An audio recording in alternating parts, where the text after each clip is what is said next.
বিশ্বনবী বললেন খায়রুকুম মান তাআল্লামাল কুরআন ওয়া আল্লামা, তোমাদের মধ্য থেকে ওই ব্যক্তি আল্লাহর কাছে সবচাইতে বেশি সেরা যে নিজে কোরআন শিখে অন্যরে শিখায়া দেয়। আপনি কোরআন শিখলে আপনি সেরা, আবার আপনি যদি শিখায়া দেন তবেও আপনি সেরা।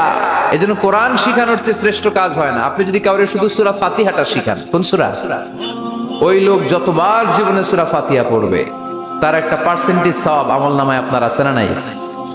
আবার ওই লোক যদি কাউরে এই সূরা ফাতিহাটা শিখায়, আবার যারে শিখালে এ যদি আবার আরেকজনরে শিখায়, এভাবে যতজনকে শিখাবে প্রত্যেকের সওয়াব থেকে একটা পার্সেন্টেজ সওয়াব আপনার আমলনামায় দিয়ে দিবে কে?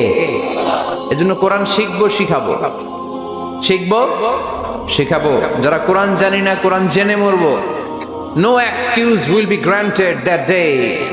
সেদিন কোনো অজুহাত আল্লাহ গ্রহণ করবে না। সব পারো, কোরআন পারো না কেন? সবই তো পারো।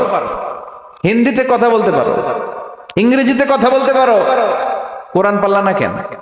কোনো মাফ করবে আল্লাহ? না।